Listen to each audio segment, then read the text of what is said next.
संगम युग का वर्षा यही है, शिव से मिलन मनाना। समय श्वास संकल्प सभी सेवा में लगाना।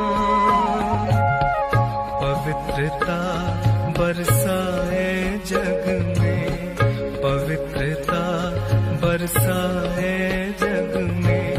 फरिश्ता झलक तुम्हारी, फरिश्ता झलक तुम्हारी।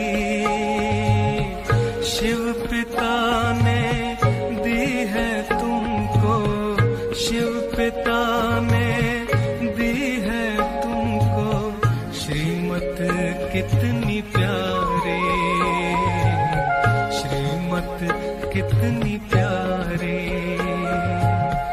मीठे बच्चों प्यारे बच्चों। तो संक्षेप में मैं ये दो चार बातें जो आज के इस विचार आपके सामने रख रहा था, फिर से मैं उसको संक्षेप में 5-7 मिनट में आपके सामने कहना चाहता हूँ। एक तो ये कि योग अभ्यास के साथ हमारा योगी जीवन जरूरी है। योगी जीवन के साथ साथ हमारा योग अभ्यास जरूरी है। जितना हम योग अभ्यास करते हैं, योगी जीवन हमारा बनता है, हमें जीवन में योग से मदद मिलती है।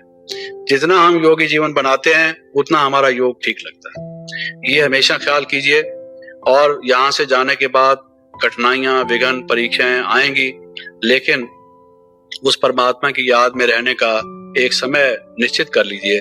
कम से कम रहना तो सारा टाइम चाहिए, लेकिन प्रातः का जो समय है, जिस समय व्यापार, व्यवहार और उद्योग, कारखाने शुरू नहीं हुए होते, सब बंद है, संसार का काम या है भी सही तो अपने अपनी शिफ्ट वाले काम कर रहे हैं। हम अपना ये सोचें उस टाइम कि मेरी परमात्मा से अपॉइंटमेंट है, ये टाइम मेरा उसके लिए फिक्स्ड है, और रोज आप करेंगे तो आपका एक रास्ता खुलता जाएगा, आप आगे आगे बढ़ते जाएंगे।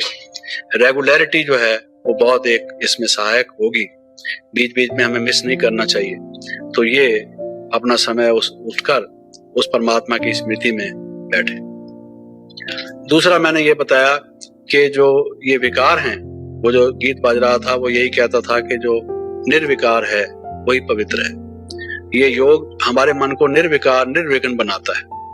तो ये जैसे मैंने अपने जीवन में से आपको एक मिसाल दी थी कि क्रोध आया था, लेकिन उस परमात्मा की स्मृति से वो हट गया था। तो योग का प्रयोग करें, जीवन में योग का प्रयोग करें। वो जो योग का आपने सीखा है कि मैं आत्मा हूँ, शिव बाबा का बच्चा हूँ, वो शांति स्वरूप है, ये जो योग है, इसका लाइफ में जो प्रैक्टिकल टेस्ट या कठिनाइयां आती हैं, उसमें उस परिस्थिति में इसको अप्लाई करें। ये अप्लाइड नॉलेज इज योग। वो जो आपने सीखा है उसको उस समय में यूज करेंगे तो वो सिर्फ दवाई को अपने पास रख लेने से दवाई फायदा नहीं देती, दवाई को सेवन करने से, काम में लाने से उसका फायदा होता है। ये दूसरी बात मैं आपको कह रहा था। और साथ साथ मैं ये कह रहा हूं कि जो टेस्ट आएंगे, कठिनाइयां आएंगी, परीक्षा आएंगी कि अभी नहीं, कल से कर लेंगे, परसों से कर लेंगे। हमारे मित्र, हमारे दोस्त हमें कुछ और बातें कहेंगे, चलो आज सिनेमा देख आएं, और वो सिनेमा अश्लील होगा, हिंसा और क्रोध को उकसाने वाला होगा, तो फिर हमारे योगी जीवन में एक विघ्न और एक रुकावट पड़ेगी। कोई हमें जो अभक्ष है, जो खाना नहीं खाना चाहिए, जो गलत किस्म का खाना है, योगी का भोजन नहीं है, भोगी का है, तामसिक भोजन है, कोई उसको खाने के लिए कहेगा मैंने डिनर रखा है, तुमको ये खाना ही पड़ेगा, तुम मेरे दोस्त हो, इससे क्या फर्क पड़ता है। तो कई बातें हमारे सामने इस किस्म की आएंगी, लेकिन जो आपको नियम बताए गए हैं, अगर हम उन असूलों को अपनाएंगे नहीं तो पूरा लाभ कैसे होगा। तो ये हमारे जीवन में ख्याल रखना चाहिए कि उनको हम अपनाएं। और जैसे कि मैंने कहा, विशेष रूप से जब परमात्मा से हमारा जितना गहरा प्रेम, प्यार होगा, हम समझ लेंगे कि वो हमारा परम पिता है, परम माता है, सखा भी है, स्वामी भी है, और वो हमारा सहारा है, वही हमारा हमें पार लगाने वाला है, इत्यादि इत्यादि।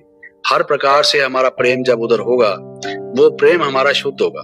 और ये प्रेम ये है जो संसार को जीने योग्य बना सकता है, सुखमय बना सकता है। अभी संसार में लड़ाई, झगड़ा, फसाद, दुश्मनी, ईर्ष्या, द्वेष, इससे ही ये संसार नरकमय हो गया है। और इस संसार में प्रेम आ जाए तो यही संसार सुखमय हो जाएगा।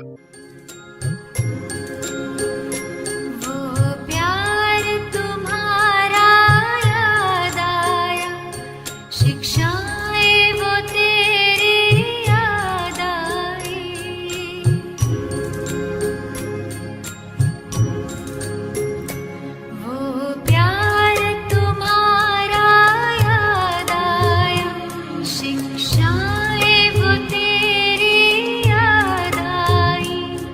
सा